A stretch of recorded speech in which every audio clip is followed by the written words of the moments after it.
We'll turn to Genesis chapter 41 now, and where we last left Joseph, he's in prison in Egypt. He's been blessed of God there, but it's still not a very nice place to be. Probably none of us have ever been in a third world jail. I've heard things about third world prisons. I don't know if you saw, was it Midnight Express, or is that about a Turkish prison? I didn't see that, but I heard about it, and I've heard more first-hand reports about the conditions in Mexican jails and things like that, and it's not a pleasant place to be, even if you happen to be elevated above the other prisoners and given, certain responsibilities and favor. That's still not the place an average person would choose to live. And Joseph was there a full 13 years. 11 years before these baker and butler came in and he told their dreams, and then 2 years later, while he was forgotten by the butler. And it says in verse 1 of chapter 41, "It came to pass at the end of 2 full years that Pharaoh dreamed, and behold, he stood by the river. And behold, there came up out of the river 7 well-favored kine," that means cows, "and fat-fleshed, and they fed in a meadow. And behold, 7 other cows came up after them out of the river, ill-favored and lean-fleshed. And stood by the other cows upon the brink of the river. And the ill-favored and lean-fleshed cows did eat up the 7 well-favored and fat cows. So Pharaoh awoke. And he slept and dreamed a second time, and behold, 7 ears of corn." Realize that the word corn in the King James should be translated grain. In Old English, corn did not mean maize as we now use the term. It has come to be used, of course, of the Indian product that the settlers here found in this country. Corn is a specialized term that we call maize, which is, corn on the cob is what the Indians introduced to the European settlers. In Europe, prior to that, the word corn was a generic term for grain of any kind. And in this case, probably wheat is what's in mind. Certainly in most of the cases, in the King James Bible where the word corn is used, grain and probably wheat is more often what's intended. Here he sees 7 ears of grain, probably wheat rather than corn, came up upon one stalk, rank and good. And behold, 7 thin ears, and blasted with the east wind, sprung up after them. And the 7 thin ears devoured the 7 rank and full ears, and Pharaoh awoke, and behold, it was a dream. And it came to pass in the morning that his spirit was troubled, and he sent and called for all the magicians of Egypt, and all the wise men thereof, and Pharaoh told them his dream. And there was none that could interpret them unto Pharaoh. Then spake the chief butler unto Pharaoh, saying, I do remember my faults this day. Pharaoh was wroth with his servants, and put me into ward in the captain of the guard's house, both me and the chief baker. And we dreamed a dream when one night, I and he, we dreamed each man according to the interpretation of his dream. And there was there with us a young man, a Hebrew, servant of the captain of the guard. And we told him, and he interpreted to us our dreams. To each man according to his dream did he interpret. And it came to pass as he interpreted to us, so it was. Me he restored unto mine office, and him he hanged. Okay. Pharaoh has dreams. Of course, the dreams of the butler and the baker were simply the precursor to a more important assignment of a dream interpretation for Joseph. And that was a dream that would eventually save the world, really, save Egypt from starvation, and ultimately other nations too, because of the famine that was coming, and Egypt would become the granary for many nations, including, and most significantly, Joseph's own family, Jacob and his sons. So, this interpretation of this dream is highly significant, far more so than the interpretation of the dreams that he did in the prison house. But they only made it possible for his reputation to be known as one who could interpret dreams. In the earliest accounts, in chapter 37, we see Joseph having dreams himself, which needed no special insight to interpret, because even his brothers understood the meaning of those dreams and resented them. But here we don't find Joseph dreaming anymore. His dreams have died. His vision is dead. But he's still capable, and he has a gift from God in the interpretation of other people's dreams. Now, Pharaoh has 2 dreams which troubled him. He woke up from his sleep and he was troubled, and he called his magicians and wise men, which according to the inscriptions on monuments in Egypt are now known to be the 2 classes of priests that were in Egypt that were entrusted with the secret magic of Egypt, and of course would be the the wisest, most educated, scientifically and superstitiously trained men in Egypt, and they were brought forth, and they could not give an interpretation that pleased Pharaoh. Now, we can hardly doubt that they gave some interpretation. It's not likely that they didn't even proffer a guess, but apparently whatever interpretations they gave were unconvincing to Pharaoh. And now, of course, here the butler realizes that when a king gets angry, heads roll. And he's standing there seeing the king get more and more frustrated because his magicians can't interpret this dream that is so important to him.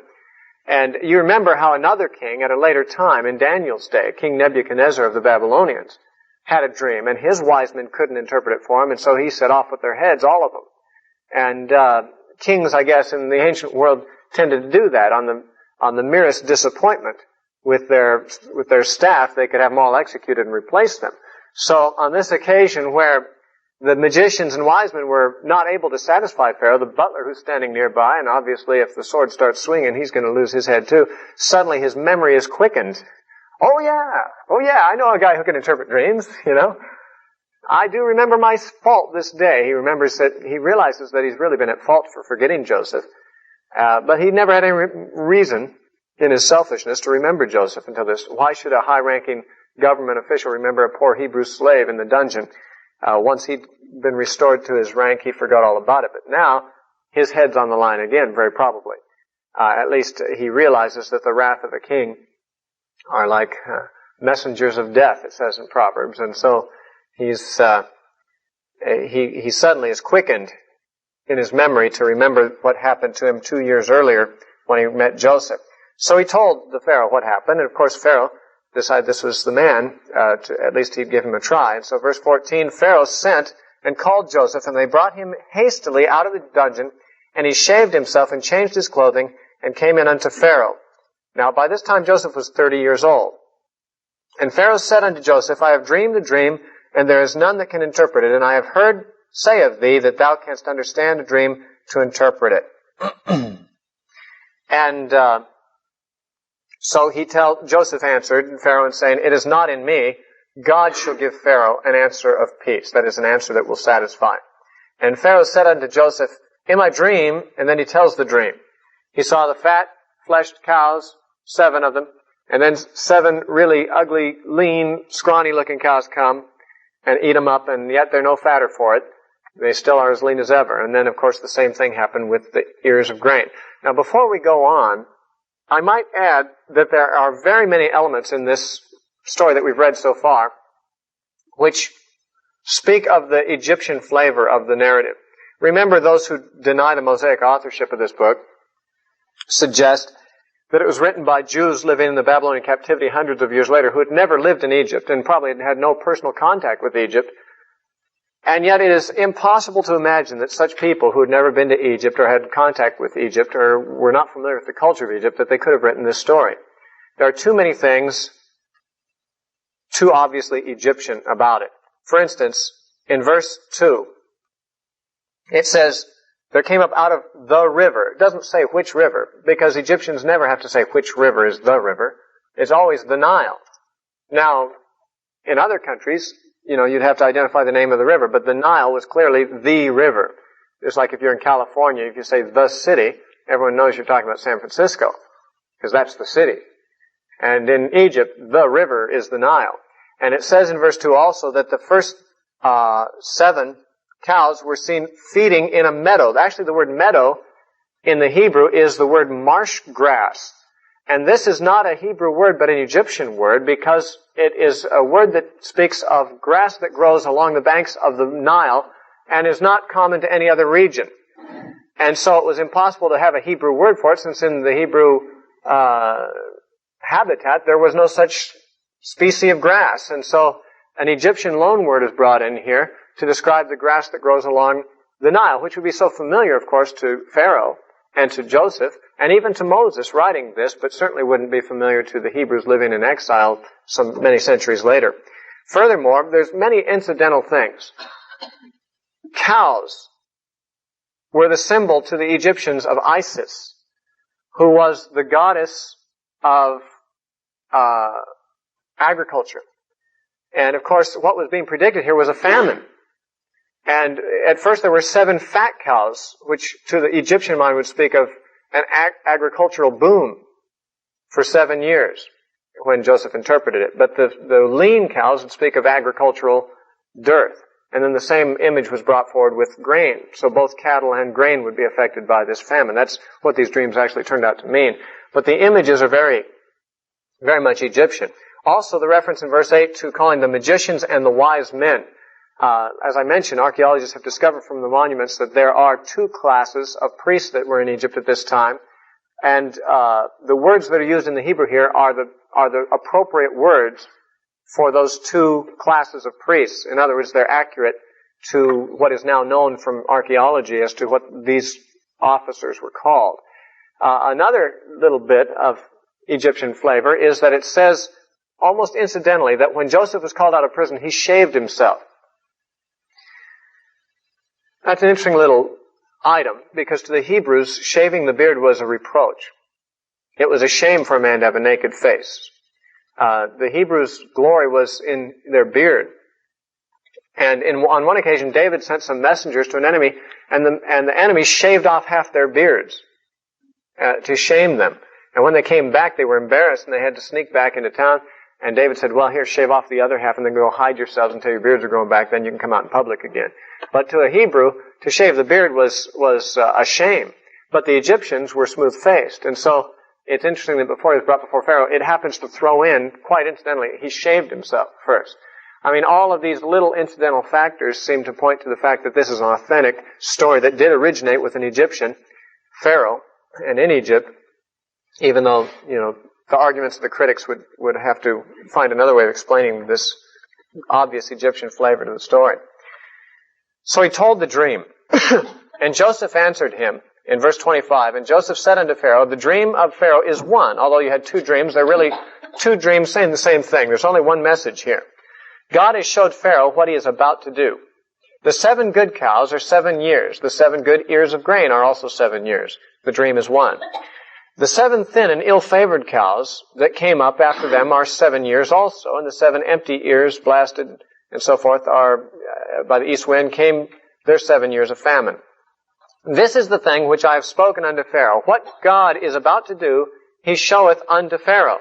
Behold, there come 7 years of great plenty throughout all the land of Egypt, and there shall arise after them 7 years of famine, and all the plenty shall be forgotten in the land of Egypt, and the famine shall consume the land.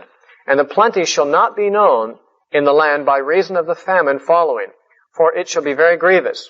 And for that the dream was doubled unto Pharaoh twice.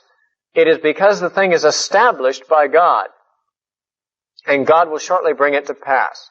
Now, he had 2 dreams, but he said, really, it's only one dream. Well, then why were there 2 dreams? He says, the reason it was doubled is to show that it was established and it's going to happen soon. To say it was established, it reminds us of many other places in the Scripture. 6 places in the Scripture we have the expression, in the word of 2 or 3 witnesses shall every word be established. Something has to be said twice before it can be said to be fully established. And so God said this twice. He gave 2 different dreams with the same message to establish it. Also, the fact that he doubled it was to suggest its urgency, that Pharaoh would not be able to shake it out of his mind, and that he would move on it instantly. Now notice, according to the dream, when the lean cows ate the fat cows, they were still just as lean as before. And he said, the 7 years of famine will remove every trace of the 7 years of plenty. That means, of course, that Pharaoh could not, if left to himself, unwarned, hope that the plenteous grain that they stored up in the first 7 years could last through the other 7 years.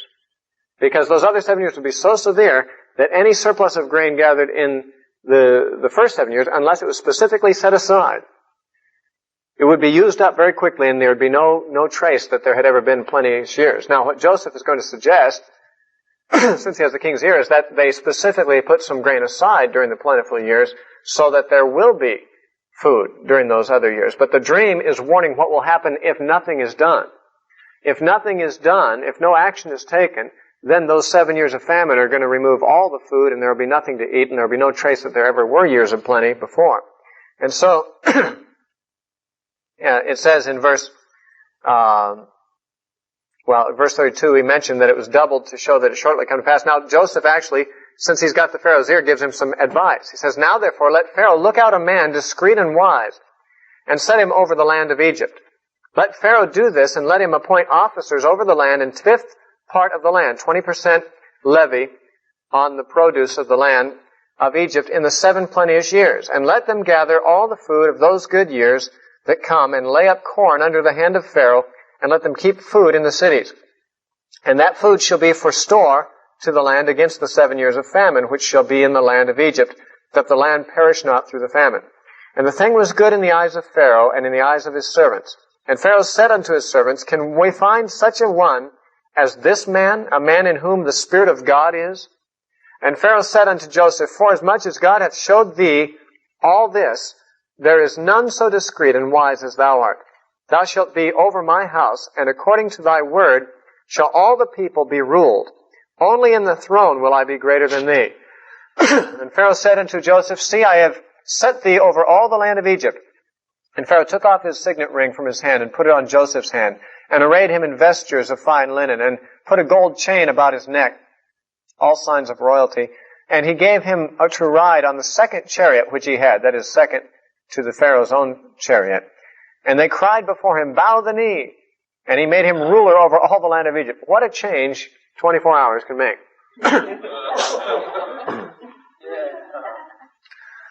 When he was actually, when he was in prison, it was a painful situation. It wasn't a pleasant situation at all. Even though he was made ruler over the prison, he was in pain. He was in chains, actually. It says in Psalm 105, when it's telling about Joseph in prison, I'll show you what it says, because we don't get it in Genesis, but in Psalm 105 we get this detail. Psalm 105, beginning with verse 17, says, He, that is God, sent a man before them, even Joseph, who was sold for a servant, whose feet they hurt with fetters, and he was laid in iron, until the time that his word came. And the word of the Lord tried him. The king sent and loosed him, even the ruler of the people, and let him go free. Now that's just a summary of what we've just read. God sent Joseph to Egypt ahead of his brethren. Why? So that he could give this counsel to Pharaoh ultimately, and provide for his own brothers not to starve to death. Joseph became the salvation of the Jews, and also the salvation of the world, because the Egyptians and the rest of the world didn't starve to death either. He became the Savior of the world. But he'd spent 13 years in prison, laid in iron with fetters on him, that time. Now it says, interestingly, in verse 19 of Psalm 105, until the time that his word came, that is, God's word came. And the word of the Lord tried him, or tested him. That is, he had a word from the Lord before he was sold by his brothers. He had those dreams. Those dreams had been given him by the Lord to encourage him and to give him a vision for his future. But his dream died in prison. But he still had the vague memory that there was this dream. And that was the word of the Lord. It was the only consolation he had. It looked like his whole hopes of ever seeing it fulfilled were gone, and yet it was a word from the Lord, and that's all he could hold on to. And in the midst of the most adverse conditions and circumstances that seemed to totally belie his former vision, he still had this promise from God, and that's all he had. And the conditions were a tremendous test of his faith in that word. And the word of the Lord really put him through the test and really carried him through the trial. Because even though, the circumstances looked contrary, it was clear that God had promised something to happen. And so the king did loose him from prison and brought him up, but he didn't just give him his freedom so he could go back to his brothers or to his father. He elevated him to the highest position in Egypt, from the lowest dungeon to the highest position under the Pharaoh. This, of course, is probably the most obvious sense in which Joseph could be seen as a type of Christ. Because of his humiliation, which he first endured, he was elevated to the highest position except that of the Father. Only the Father in heaven, in any sense, is above Jesus at this point. It says concerning Jesus, because he humbled himself, because he submitted even unto the death of the cross and suffered, and took on himself the form of a servant, God has highly exalted him and given him a name above every name, that at the name of Jesus every knee shall bow. And here the people had to bow before Joseph as he rode in his chariot. Here he's exalted. He becomes the Savior of the world and the exalted ruler of the world too, with only one above him. Now, Egypt was the most powerful country in the world. So Pharaoh was the most important and powerful man in the world, and Joseph was the second most powerful man in the entire world. And it was because of this that he was in a position to save the world and to save his people. Interestingly, when Jesus died and suffered, he died among two malefactors, two criminals. And he was able to give a message of life to one of them. This day you shall be with me in paradise. That's like Joseph when he was in prison. He had two malefactors with him, and he was able to give a message of life to one of them. The other died. And so there's many veiled types of Christ in this whole story. Excuse me. Okay. So, Joseph is elevated. In verse 44, and Pharaoh said unto Joseph, I am Pharaoh, and without thee shall no man lift up his hand or foot in all the land of Egypt. And Pharaoh called Joseph's name Zaphnath-Paaneah, which the rabbis actually say means revealer of secrets, but that's not really the correct interpretation. It's from Coptic, Egyptian, and it either means the Savior of the world, or actually, Savior of the world is the main way that this is interpreted by Hebrew scholars.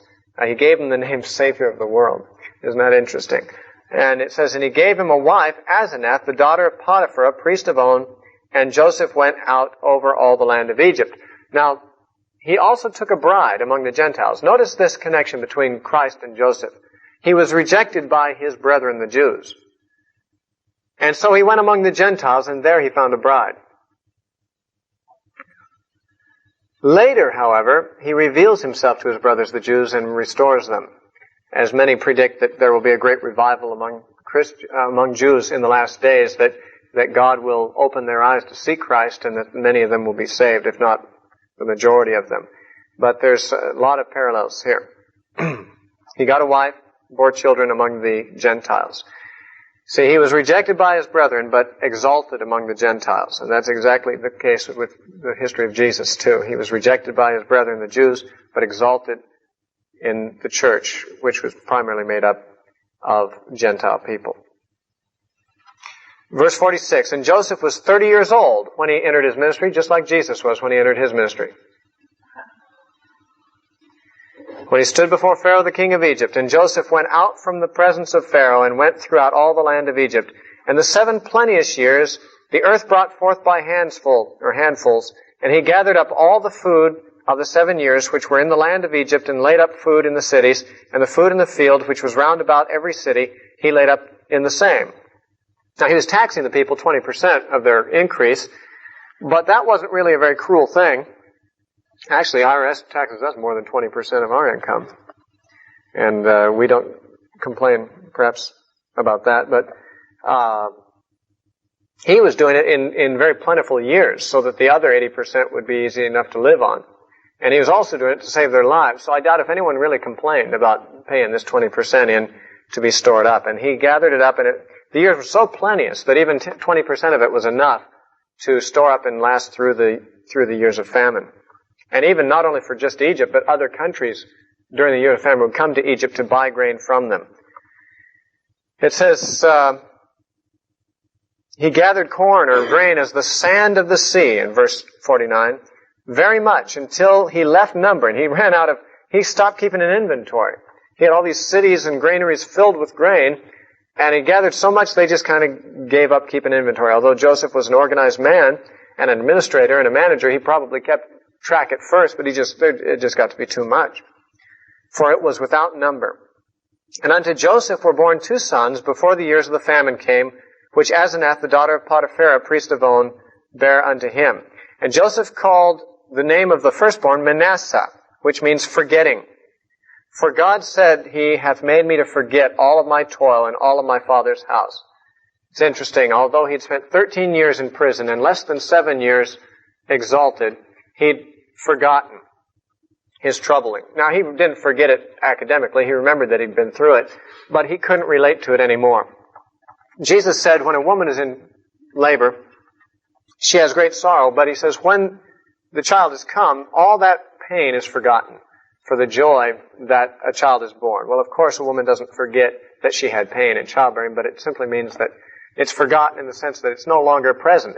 It's no longer, at the moment a woman's in labor, in many cases they feel like they're going to die in the pain, but afterwards, it just doesn't seem like it was that bad, normally. Now, some women have particularly bad labors and remember it better, but in general, Jesus is saying, though it's a painful experience when you're in it, you forget the pain later. And in fact, he was saying this very thing about his own death and resurrection. He was talking about how he was about to give birth to a child, in a sense, the church. And he was about to die and experience that hard labor to obtain the church. But he said, we have sorrow now, as he was about to go to the cross. He was in the upper room saying these words. You'll have sorrow, you'll weep, but your sorrow will be turned to joy. We're going to go through a period of labor, but we're going to have a child out of this, and we'll rejoice and we'll forget all this pain afterwards. And that's what Joseph had done. He went through his labor, but now he had forgotten it because God had now vindicated him. And so he named his first son Manasseh, forgetting, because he'd forgotten all of his toil as well as all his father's house. That is, he's doing so well in Egypt, he doesn't miss the father's house at all. That is Jacob's house. And the name of the second he called Ephraim, which means fruitful. For God hath caused me to be fruitful in the land of my affliction, he said. And that is, of course, true. Christ's church has borne more fruit in the Gentile lands than in Israel to date. And the 7 years of plenteousness that were in the land of Egypt were ended. And the 7 years of dearth began to come, according as Joseph had said. And the dearth was in all the lands, but in all the land of Egypt there was bread. So a famine hit the whole eastern world, Middle Eastern world, but only Egypt had any grain because of Joseph's wise oversight, which meant all the other nations had to come and get blessed by Joseph to survive. And when all the land of Egypt was famished, the people cried to Pharaoh for bread, and Pharaoh said unto all the Egyptians, Go to Joseph. What he saith to you, do. And the famine was over all the face of the earth, and Joseph opened all the storehouses and sold to the Egyptians, and the famine was waxed sore in the land of Egypt. And all the countries came into Egypt to Joseph for to buy corn, because the famine was so sore in their lands. Chapter 42. Meanwhile, back in the farm, Jacob in Canaan is also hungry, because famine has hit Canaan. And this is how the plot thickens. Jacob needs to go to Egypt to get food. And it just so happens, though he has no idea of it, his own son, whom he thinks is dead, is going to be reunited with the family. But not suddenly, and not immediately. There's some things that have to happen first. Now when Jacob saw that there was corn in Egypt, Jacob said to his sons, Why do you look upon one another? I wonder if they were looking hungrily at each other. Considering cannibalism. And he said, Behold, I have heard that there is corn in Egypt. Get you down thither and buy for us from thence, that we may live and not die. And Joseph's 10 brethren went down to buy corn in Egypt, not Benjamin. Benjamin, Joseph's brother, Jacob did not send with his brethren, for he said, Lest peradventure mischief befall him. In other words, it's dangerous traveling. Robbers or murderers might overtake you on the road. So he sent the 10 brothers that he didn't mind losing. And but he wasn't going to lose Benjamin. Benjamin and Joseph were the only two Rachel had borne him, and she died in bearing Benjamin, and he wasn't going to take any chances with him. The others he could dispense with. But Joseph he wouldn't allow to go. And the sons of Israel came to buy corn among those that came, and the famine was in the land of Canaan.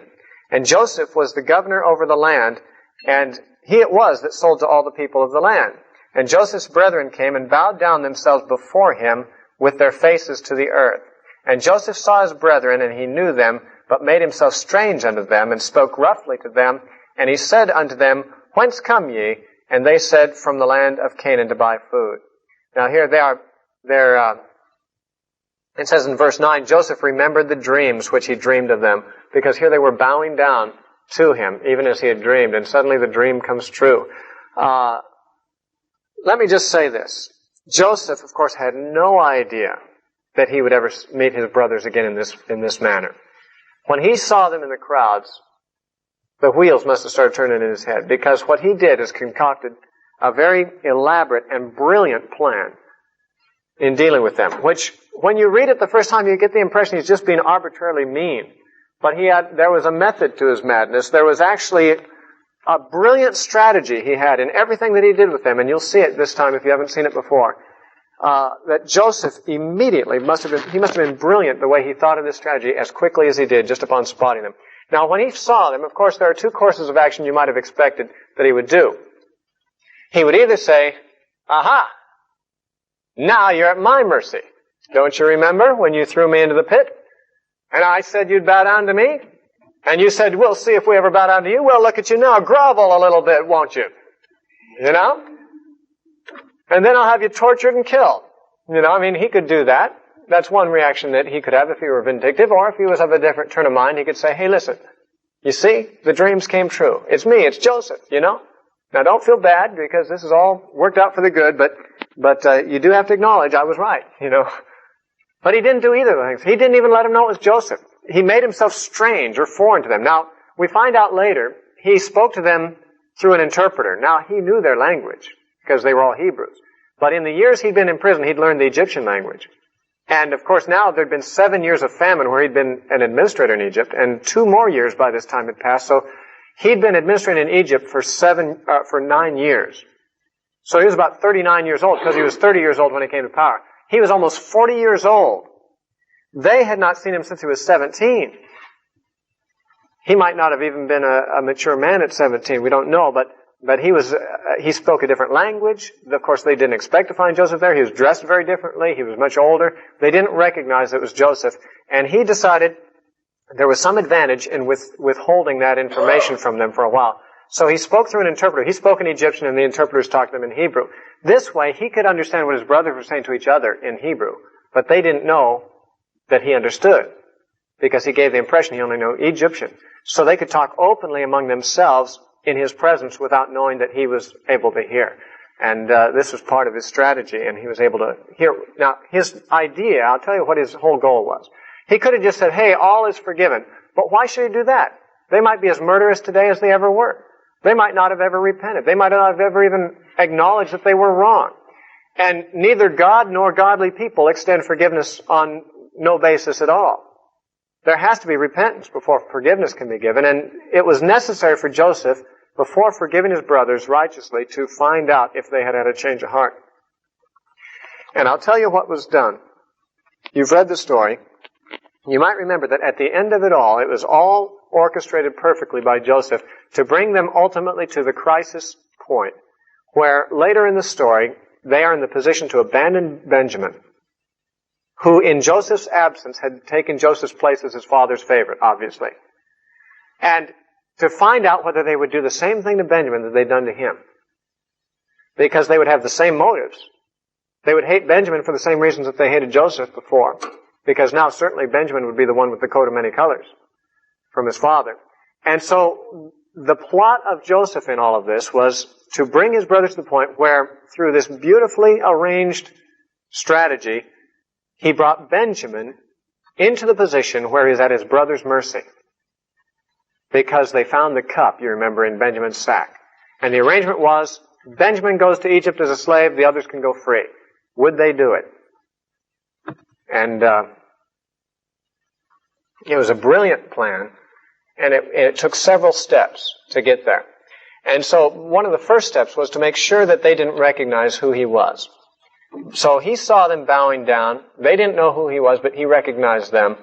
And so it says, Joseph knew his brethren, but they knew him not. And Joseph remembered the dreams which he dreamed of them, and said unto them, You are spies. To see the nakedness of the land you are come. Now, why did he say that? Was he just trying to be mean to them? No, this was all part of the plot. And I don't know how long it took him to concoct this plot, but it was brilliant. It was an absolutely necessary first step. In saying they were spies, it would do several things. First of all, it would single them out for personal treatment. He couldn't personally deal with everyone who came to buy grain. There were thousands of people coming, and he was a high-ranking official. Not everyone could come to his office.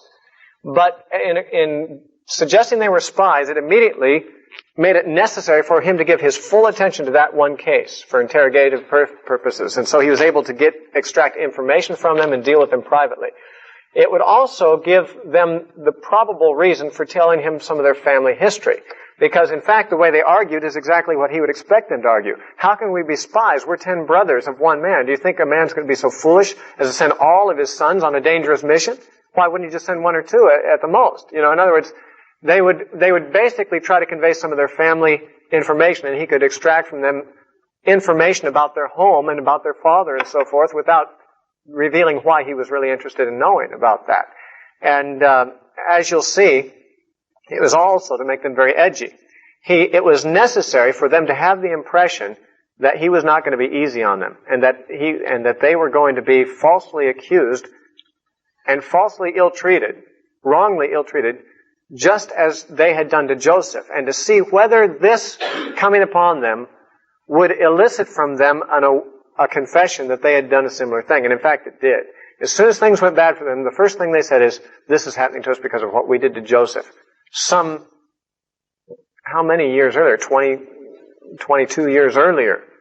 They were still sensitive to their conscience was still not clear. And as soon as this evil came upon them, they immediately associated it with the fact that they were getting what they deserved.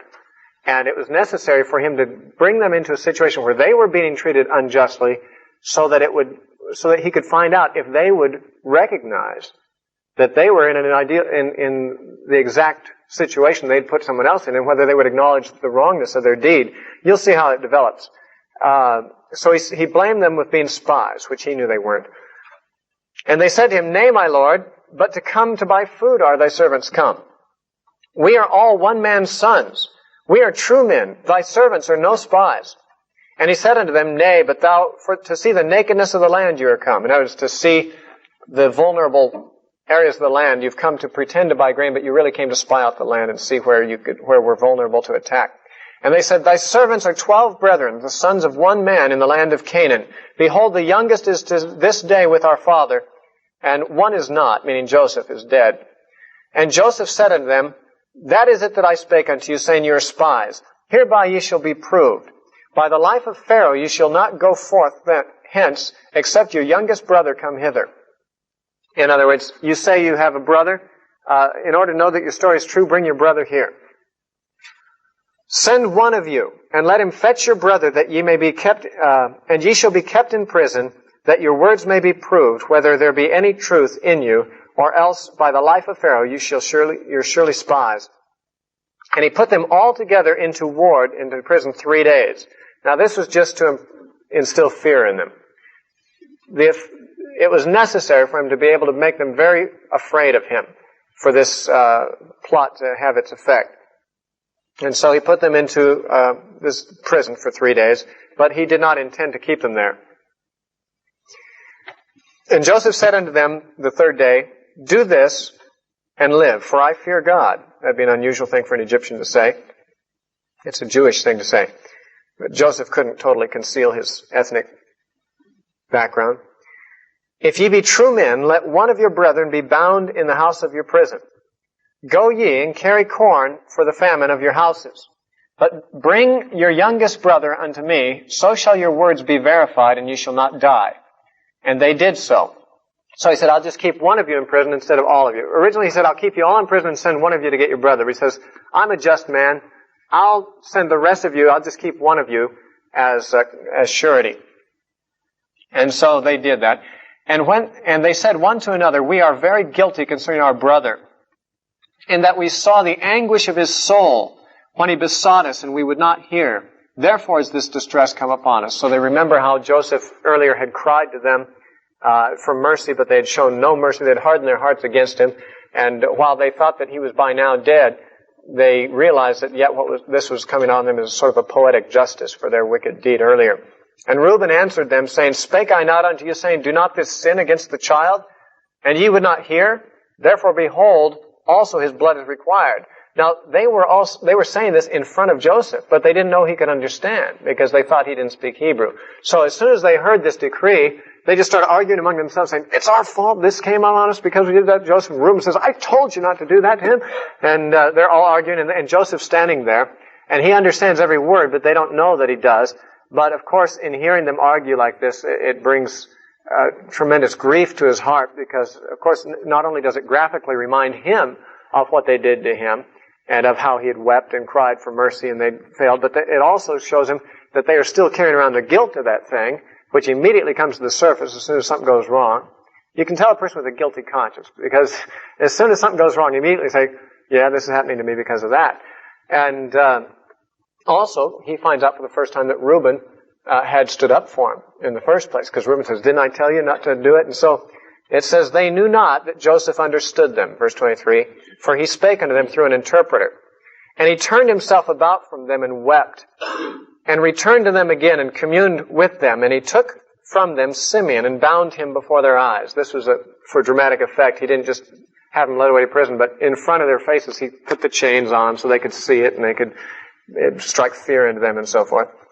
Then Joseph commanded to fill their sacks with corn and to restore every man's money into his sack and to give them provisions for the way, and thus he did unto them. Now, the putting of the money back in their sacks was done secretly by Joseph's servants at his command. The brothers didn't know about this until they came to the inn and opened their sacks and found the money there, and it scared them. Of course, the reason Joseph did this is twofold. One thing is that he didn't want to take money from his father to feed him. As a son, he felt obligated to care for his aged father. He was in a unique position to do so, so he would never take money from his father for his father's support, so he returned the money. But also he did it in this way in order to strike fear into them, because of course when they would find the money in their sacks, they'd realize something strange is going on, and of course their first suspicion was that they're being framed to be accused. They've already been falsely accused as spies, and now the money's back. Surely they'll be accused of stealing it. I mean, why else would this happen? And so it just strikes more and more fear into them as they find themselves totally at the mercy of this harsh stranger in Egypt, and things get worse and worse for them, it appears, at first. So he put the money in the sacks, and they laded their asses with corn, and departed thence. And as one of them opened his sack to give his ass provender in the inn, that is, on the way home when they stopped in an inn, he espied his money, he saw the money, and behold, it was in the sack's mouth. And he said unto his brethren, my money is restored, and lo, it is even in my sack. And their hearts failed them, and they were afraid, saying one to another, what is this that God has done to us? They realize that they're paying back an old debt. God is requiring it of them. And they came unto Jacob their father unto the land of Canaan, and told him all that befell unto them, saying, the man who is the Lord of the land spake roughly to us, and took us for spies of the country. And we said to him, we're true men, and we're no spies. We be 12 brethren, sons of our father, and one is not, and the youngest is this day with our father in the land of Canaan. And the man, the Lord of the country, said unto us, hereby shall I know that ye are true men. Leave one of your brethren here with me, and take food and for the famine of your households, and be gone. And bring your youngest brother unto me. Then shall I know that you are no spies, but that ye are true men. So I will deliver you your brother, and ye shall traffic in the land. And it came to pass, as they emptied their sacks, that behold, every man's bundle of money was in his sack. And when both they and their father saw the bundles of money, they were afraid. And Jacob their father said unto them, me have you bereaved of my children. Joseph is not. Now it sounds like he might be blaming them for the death of Joseph, as though he has come to suspect that they killed Joseph, knowing their character and probably seeing the way they behaved when they gave him the news and so forth. And when he was weeping, he probably kind of was reading between the lines and understood that they had killed Joseph, or that's what he thought. Me you have bereaved my children. Joseph is not. Simeon is not, because he's now bound in Egypt. And ye will take Benjamin away. All these things are against me. So often, when we look at our circumstances, it seems like everything's against us. And little did Jacob know that everything was going his way. God works all things together for the good of those who love Him. And, it looked like every circumstance was wrong. They were hungry. There was famine conditions. His favorite son was dead, as far as he knew. Another son was now in captivity, and there was not much hope of getting him back. And Benjamin was surely not going to be put at risk. And it seems like everything's working against me. But these were the very things that God was using to work for the happiest day of Jacob's life, which would become shortly afterwards when he would learn that his son Joseph was still alive, and that he would see him again alive. And so, it's so interesting how short-sighted we are sometimes. Just we look at our immediate circumstances and diagnose whether things are going well or badly on that basis. But we can't see, of course, what the issue will be, what God will bring forth as the sequel to our present circumstances. We can be sure it will always be blessing if we are among those that love God and are the called according to His purpose. And verse 37 says, And Reuben spake unto his father, saying, Slay my 2 sons, if I bring him not to thee. Now, that's obviously an irrational suggestion. I'm sure there'd be no consolation to Jacob to do this. For instance, if what Reuben is saying is, let us go take Benjamin, and if we don't bring Benjamin back, go ahead and kill my sons. Small consolation would be to kill his own grandsons when he loses his one beloved remaining son. But Reuben's just desperate. He realizes they've got to do it. They're at the man's mercy, but their father is unyielding on this occasion. It seems to be the first time he ever put up a resistance to his sons, although eventually he did even back down on this point. Reuben says, Slay my 2 sons if I bring him not to thee. Deliver him into my hand, and I will bring him to thee again. And he said, My son shall not go down with you, for his brother is dead, and he is left alone, meaning of Rachel. If mischief befall him by the way in which ye go, then shall ye bring down my gray hairs with sorrow to the grave. So Jacob says, No way. I'm not sending Benjamin. Next chapter, 43. The famine was sore in the land, and it came to pass when they had eaten up all the corn which they had brought out of Egypt, their father said unto them, Go again and buy us a little food. And Judah spake to him and said, The man did solemnly protest unto us, saying, Ye shall not see my face, except your brother be with you. If thou wilt send our brother with us, we will go down and buy thee food. But if thou wilt not send him, we will not go down. For the man said unto us, Ye shall not see my face, except your brother be with you. And Israel said, Wherefore dealt ye so ill with me, as to tell the man whether you had another brother? And they said, The man asked us straightly about our state and of our kindred, saying, Is your father yet alive? Have ye another brother?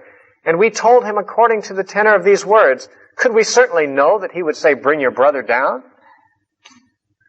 And Judah said unto Israel, his father, Send the lad with me, and we will arise and go, that we may live and not die, both we and thou, and also our little ones. I will be surety for him.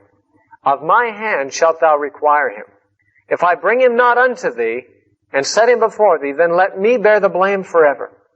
For except we had lingered, surely now we had returned this second time. So, Jacob is stuck. Jacob can't resist any longer. If he sends Benjamin, he might lose him. That's what he's thinking. But if he doesn't send him, they'll all die, including Benjamin, of starvation. So he's really stuck.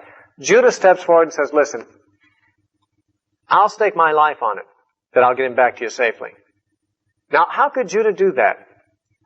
It seems to me like Judah had some sense that this man in Egypt, though he was being gruff, was somehow a just man, and that he had accused them falsely. And there was every reason to believe that he might still accuse them falsely when Benjamin came, that he might not send Benjamin back. Who knows? This guy's acting kind of irrationally. He's doing strange things, putting the money back in the sack. They couldn't figure out what was going on. How could Judah have any assurance that he could bring Benjamin back safely? Well, either Judah just trusted that this man had a streak of kindness in him, which seemed evident, because they were accused of spies and put in jail for 3 days, and then he said, Listen, I'm a godly man. I don't want you guys all to be in prison. I'll just keep one of you and the rest of you go back. He could have been more harsh if he really believed there were spies. And Judah just felt, this guy's got to see the truth here. And besides, they didn't have much choice. They couldn't get any grain if they didn't take Benjamin. So Judah really wasn't, I suppose, risking that much, because if he couldn't get his father to agree, they'd perish anyway. So he says, if I don't bring Benjamin back, let me bear the blame. This is what's called going surety. It's, in our society, a similar thing is where a person co-signs on a loan for someone who can't pay. The person who co-signs is going surety. It means that my credit will be applied to this other person's debts or needs. And that's what surety is. Now, in Proverbs, of course, we are advised not to go surety for a stranger. But that's just good common sense. That, if you go surety, you become involved, financially obligated. But there are times when, of course, it's a merciful thing to do. In this case, Judah said, Listen, I'm responsible for this situation. And we find later, Judah means this. he's serious, because when it turns out that it looks like Benjamin's going to be taken captive into bondage in Egypt, Judah heroically offers himself and begs Joseph, whom he doesn't know to be Joseph yet at that point, to accept him as a slave instead and to return Benjamin to his father. And that's what suretyship involved. Of course, the Bible indicates that Jesus is our surety, and that's, in this sense, Judah, who's the ancestor of Jesus, because Jesus came through the tribe of Judah, is seen as a picture of Christ also. So he said to his dad, listen, if you'd sent us earlier, by now we wouldn't be talking like this. We'd probably have been back with more food by now, so let's stop lingering, let's get going. So in verse 11, the father Israel said to them, if it must be so now, do this. Take of the best fruits in the land in your vessels, and carry down to the man a present, a little balm, a little honey, spices, myrrh, nuts, and almonds. Now these were the kind of things that would not be as much affected by the famine. It would be mainly the grain crops would be. And but the almond trees and such like that, because they have deep roots and such, would be able to continue living even when the water table was low. And since apparently Jacob had some of these growing on his property, or else had been able through trade to buy them from the merchants of Gilead or whatever, he was able to send a token gift to the Egyptian, hopefully to appease the man's wrath. It says, and take double money in your hand, and the money that was brought again in the mouth of your sacks, carry it again in your hand, peradventure it was an oversight. Take also your brother, and arise and go again unto the man. So he allowed him to take Benjamin. And God Almighty give you mercy before the man, that he may send away your other brother and Benjamin. If I be bereaved of my children, I am bereaved. In other words, I really have no choice. If I lose my children, then I lose them, I guess. I'm over a barrel here. It's like when Esther said, if I perish, I perish. She had a course of action she had to take. There was danger. There was some risk of dying. But she realized she could do no other thing. So she said, well, I'll do it. And if I perish, well, then I perish. In other words, if I perish, it's the will of God. I'll have to accept it. Okay. Verse 15. And the men took that present, and they took double money in their hand and Benjamin, and rose up and went down to Egypt and stood before Joseph. And when Joseph saw Benjamin with them, he said to the ruler of his house, bring these men home and slay and make ready, means slaying an animal, not them, and make ready that for these men shall dine with me at noon. Now, apparently, Joseph was so moved emotionally when he saw Benjamin, his only full brother, who was only 1 year old the last time he'd seen him, and was now probably about in his 20s. He was so emotionally moved that he couldn't trust himself to deal directly with them at first, so he had them sent home with a servant to be accommodated until he could come home and kind of gather his emotions together to try to keep his front up. And so the man did as Joseph bade, and the man brought the men into Joseph's house. And the men were afraid because they were brought into Joseph's house. They thought, uh-oh, we're really in trouble. He's taken us to his own house. And they said, because of the money that was returned in our sacks at the first time we were brought in, that he may seek occasion against us and fall upon us and take us for bondmen and our asses. He wants us and our asses too. Now, they thought that, in other words, the money had been deliberately put back in the sacks so that he could find an occasion to accuse them of. So that's why they were afraid all the time. And when they were brought to his house, they were sure that was what he wanted. But to think that he wanted them and their asses seems very unusual, since he was already so wealthy he could hardly be enriched by 10 men and their donkeys, but they couldn't figure any other reason out. They couldn't figure any other motive. Why is this guy doing this to us? Now, the motive is obvious as soon as you realize it's Joseph, but before you know that, why is this guy picking on us? We were just minding our own business. And everything's going wrong, and this guy's persecuting us. And they came near to the steward of Joseph's house, and they communed with him at the door of the house, and they said, "Oh, sir, we came indeed down the first time to buy food, and it came to pass when we came into the inn that we opened our sacks, and behold, every man's money was in the mouth of his sack, and our money in full weight, and we have brought it again in our hand.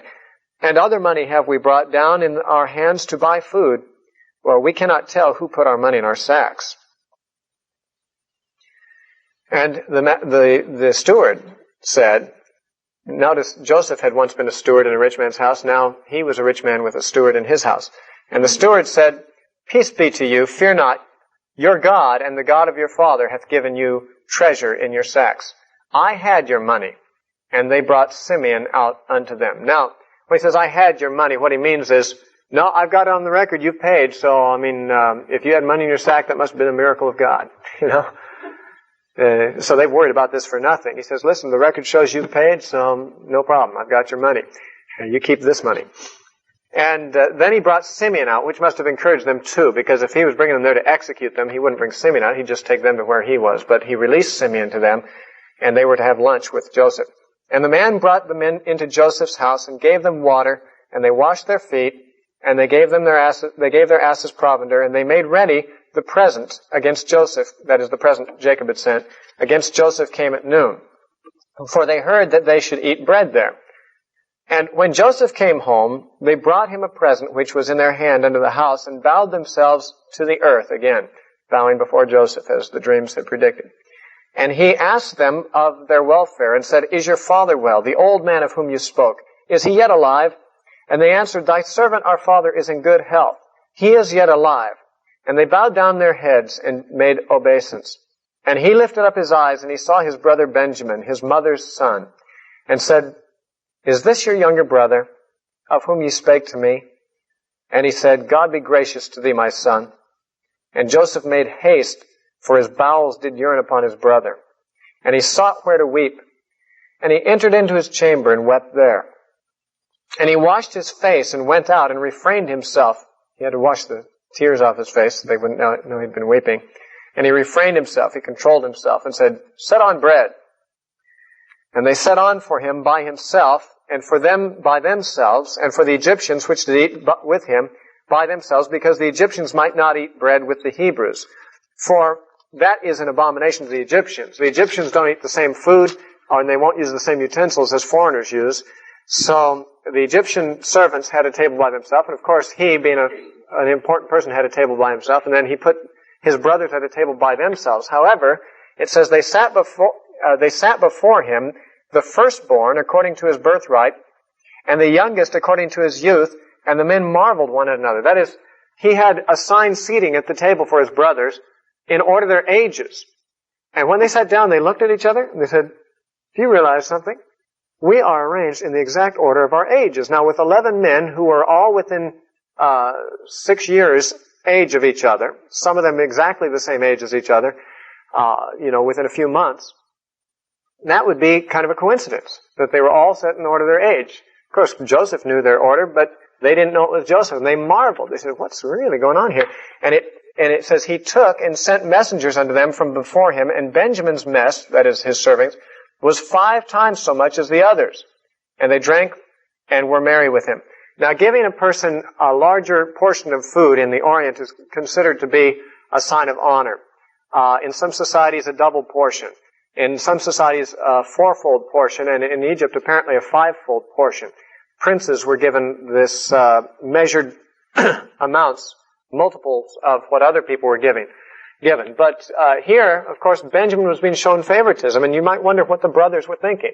Here, he'd been shown favoritism in the home, and now he's away from home, and this stranger shows favoritism. They must think, well, this kid is destined to be, everybody's favorite. And, of course, this would give occasion for them to be jealous of Benjamin, as they had been of Joseph, and that's perhaps why he gave 5 times as much to Benjamin. The idea is to find out if these guys are as jealous of Benjamin as they were of Joseph before. This'll bring it out.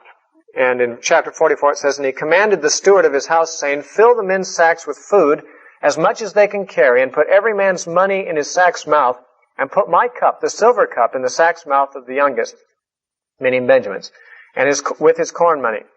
And he did according to the word that Joseph had spoken.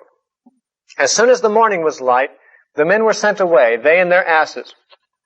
And when they were gone out of the city, and not yet far off, Joseph said unto his steward, Up, follow after the men. And when thou dost overtake them, say unto them, Wherefore have ye rewarded evil for good? Is not this it in which my Lord drinketh, and whereby he indeed divineth? Ye have done evil in so doing. Divineth, this cup, or was probably actually a silver bowl, which was used by men of high rank in Egypt for divining or for fortune telling.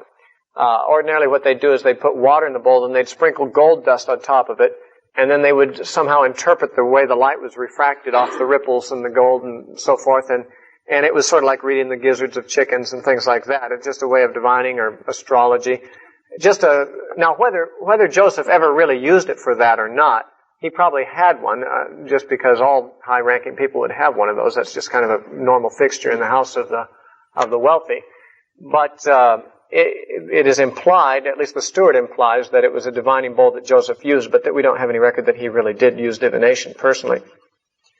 And so he overtook them, and he spoke unto them in these same words. And they said unto him, Wherefore saith my Lord these words? God forbid that thy servants should do according to this thing. Behold, the money which we found in our sacks' mouths, we brought again unto thee out of the land of Canaan. How then should we steal out of thy Lord's house silver or gold? With whomsoever of thy servants it be found, both let him die, and we also will be thy Lord's bondsmen. Now, the rashness of this suggestion shows how indignant the brothers were, almost self-righteous. Now, they had been in fear before, but he'd shown them a little kindness, and they got a little bolder.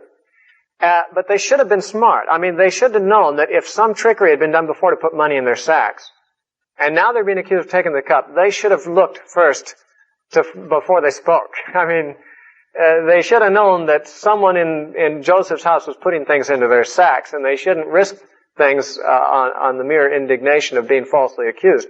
But in fact, it just shows how petulant they were, and how impulsive they were. I guess their nerves were fairly frazzled. They'd been put through the ringer by this guy, and here they'd been falsely accused more than once, and they'd been concerned, and now he's accusing them of something they know they haven't done, and they just kind of fly off the handle and say, now how could you say that about us? Here, our money was put back in our sacks, and we brought it back. We showed we're honest men. We brought our brother, and we proved we're honest in that way. So, I mean, how in the world can you make such accusations against us? And then they went this ridiculous statement, whoever has it, if you search us and find it, let him die. And the rest of us will be your slaves. Well, as a gesture of generosity, the servant said, Now also let it be according unto your words. He with whom it is found shall be my servant, and ye shall be blameless. In other words, I'm not going to kill whoever has it and let the rest of you be slaves. I'll just take the one who has it as a slave, and the rest of you can go free.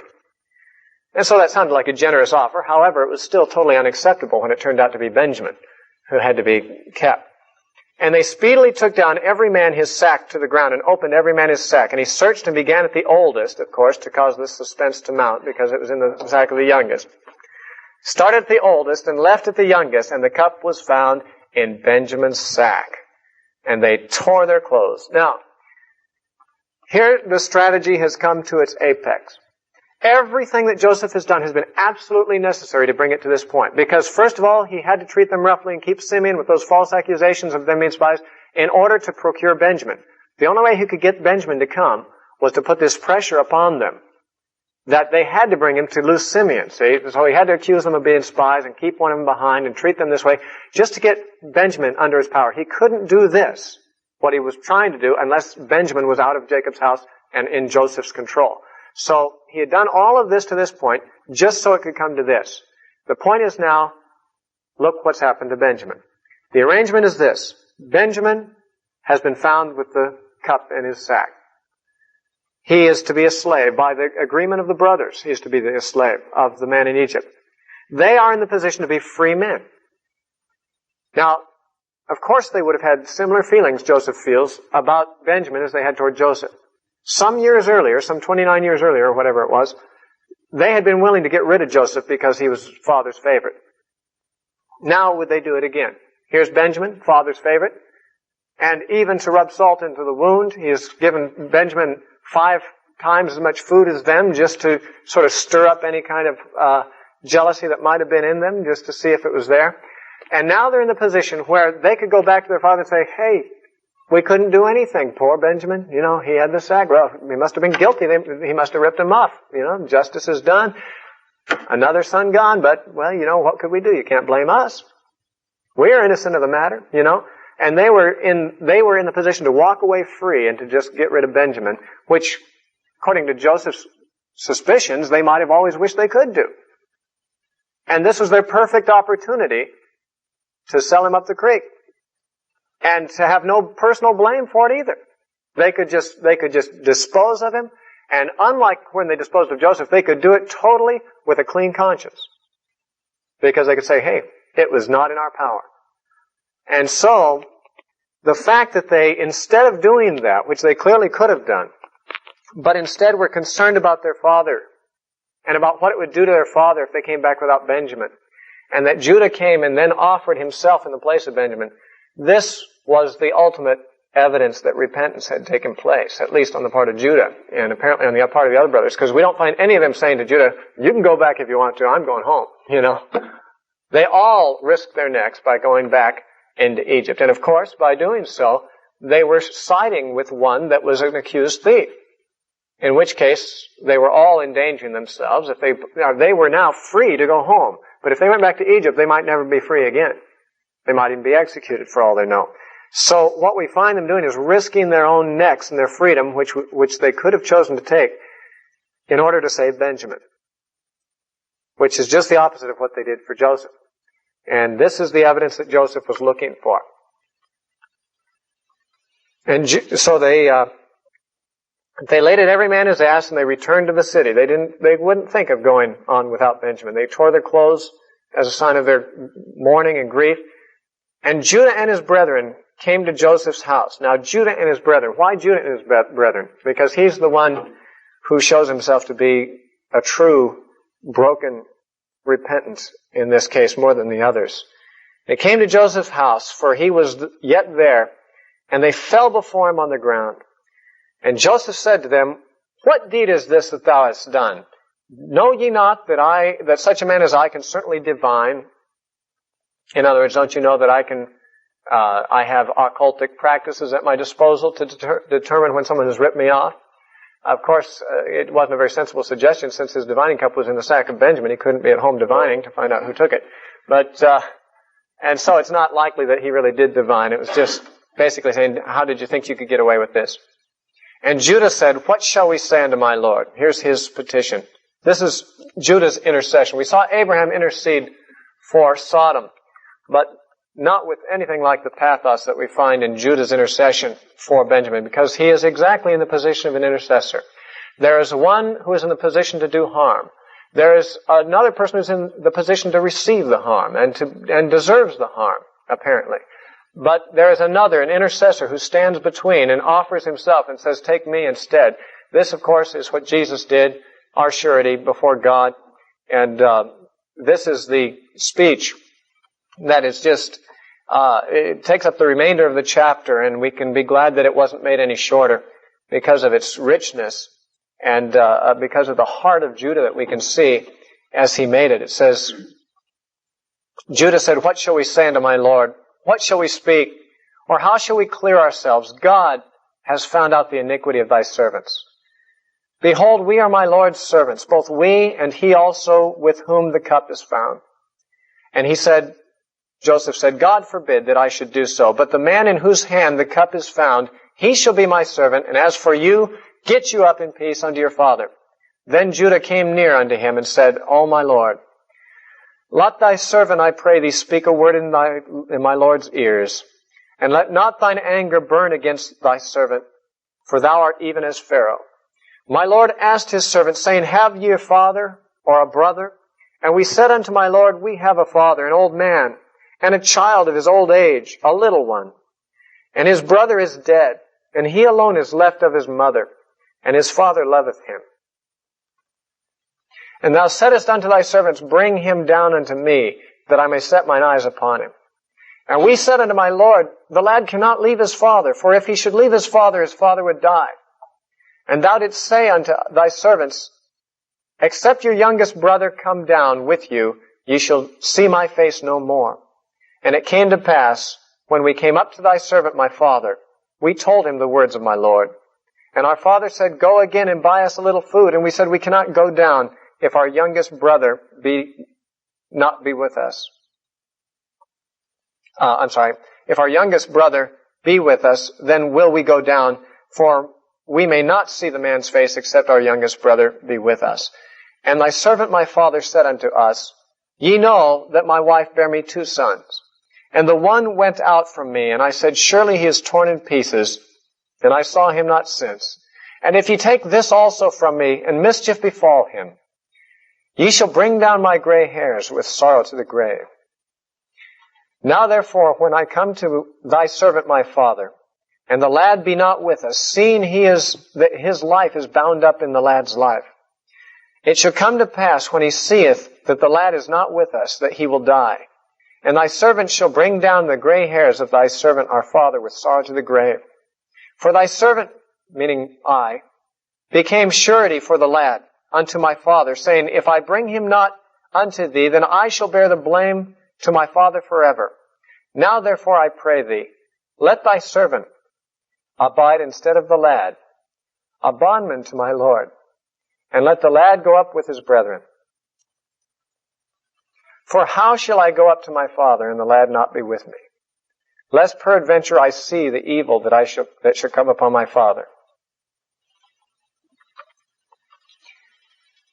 Then Joseph could not refrain himself before them that stood by, and he cried, and he said, cause every man to go out from me. And there stood no man with him, while Joseph made himself known unto his brethren. And he wept aloud, and the Egyptians in the house of Pharaoh heard. And Joseph said unto his brethren, I'm Joseph. Is my father yet alive? And his brethren could not answer him, for they were troubled at his presence, I should imagine. Suddenly they realized that they are in the hands of the one that they treated so cruelly, and suddenly all the things that have recently happened are making sense. And it's just the ultimate revelation. This is Joseph that's been doing all of this. If we saw this as a type of Christ, and if we agree with those who say there will be a great revival among the Jews in the last days, the revelation must come to Israel similar to that. This one that the Jews have persecuted, this one that the Jews have rejected and killed, and that they persecuted the early church. And to this day, most devout Jews are not favorable toward Christianity, and many of them are very hostile toward it. And yet, if the revelation would dawn on them that this is their Messiah, it says in Zechariah, they shall look upon him whom they have pierced, and they shall mourn for him as one mourns for an only begotten son.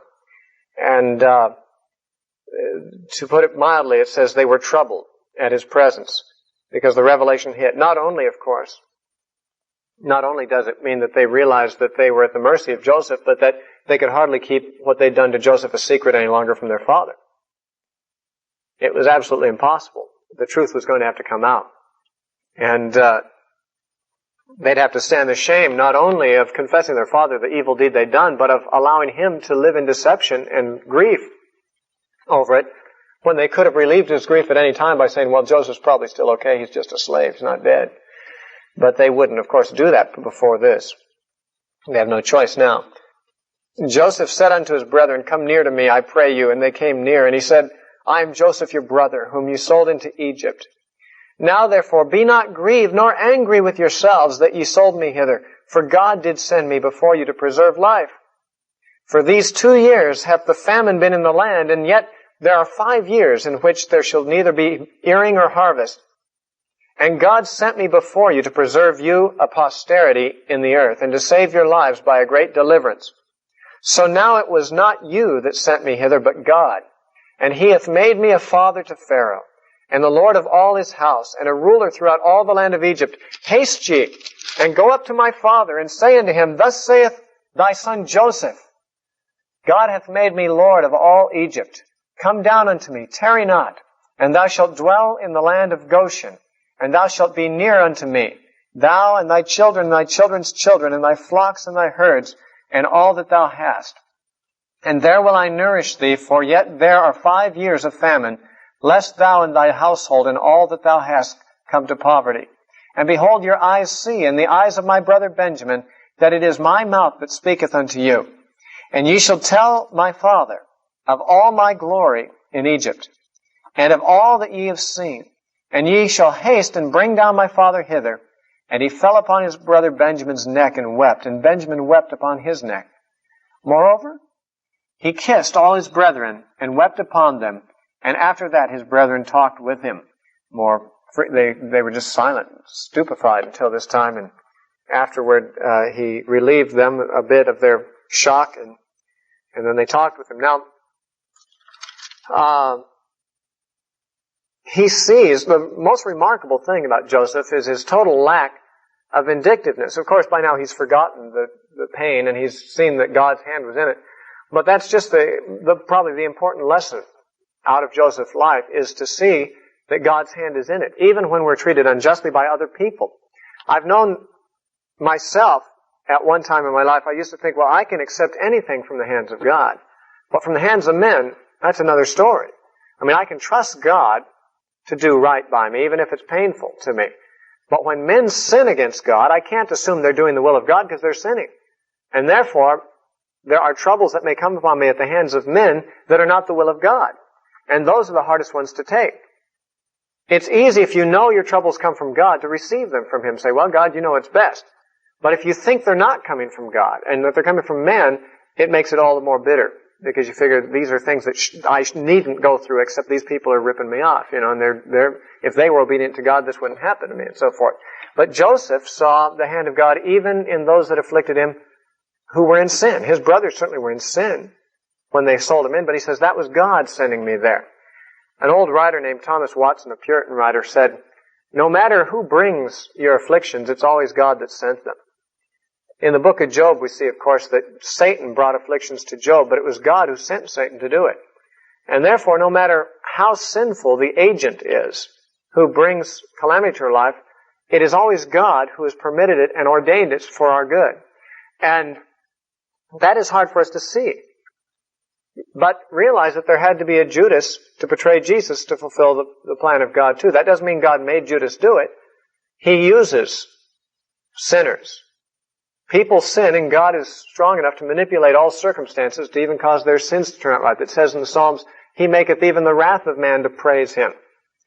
And the remainder of the wrath He will restrain, which means that what man does in wrath and in a bad spirit, God can even turn it around to serve God's purposes. And whatever He can't use in such a way, He'll restrain and won't let anything happen of it. One thing's for sure, if you get ripped off or are hurt in any way by anyone's sins, God could have prevented it. It's very obvious that God could prevent anything from happening. He's got angels around you. No one can attack you without God permitting it. And it is entirely possible that a person would desire to do some evil thing to you, but not be able to because God is protecting you. And there's been many cases like that. Probably you've had many cases in your own life like that. And so the point here is that even though the men who brought these things upon Joseph were evil men and were not obedient to God, yet they, without knowing it, were obeying God. I mean, they were still culpable for their crimes and for their sins, but they were the inadvertent agents of God. And Joseph saw right through the agency of his troubles back to the source of them in God. If you look later in chapter 50, after Jacob died, the brothers were afraid that Joseph would now take his vengeance upon them and that he had not done it yet because of his father's being alive. And in chapter 50 of Genesis, verse 20, he hears that they're afraid, and he tries to reassure them. He says, but as for you, you thought evil against me, but God meant it unto good, to bring to pass, as it is this day, to save much people alive. So Joseph saw the hand of God in this right through, even though it was not a godly thing his brothers did. So they talked with him. Verse 16, the fame thereof was heard in Pharaoh's house, saying, Joseph's brethren are come. So Pharaoh was excited about that, and Pharaoh told Joseph to go ahead and take wagons down from Egypt, royal vehicles to bring back all of Jacob's things. So Pharaoh, because of his respect for Joseph, received Jacob and the other brethren at government expense to move all their possessions and to have the wealthiest piece of property in Goshen and to live there. So Joseph really had favor in the sight of the Pharaoh, and even his brethren benefited from that. And so the brothers went back in verse 25, and they went up out of Egypt, and they came into the land of Canaan unto Jacob their father, and told him, saying, Joseph is yet alive, and he is governor over all the land of Egypt. And Jacob's heart fainted, for he believed them not. And they told him all the words of Joseph, which he had said unto them. And when he saw the wagons which Joseph had sent to carry him, the spirit of Jacob their father revived. And Israel said, it is enough. Joseph, my son, is yet alive. I will go and see him before I die. And thus we come to and slightly beyond the climax of the story of Joseph. What remains in the book of Genesis, and we will take it, but we'll take it in another class. We'll take it Monday morning in our first class. But all that remains is really the migration of the family to Egypt, and then the death of Jacob, the blessings he pronounces on his sons on his deathbed, and in adopting Ephraim and Manasseh, and then, of course, the death of Joseph. And that's the book of Genesis closes. But we've made it over the hump, over the crisis, and what would we say, the climax of the story. And now it'll be somewhat of a cruise down to the end of the book.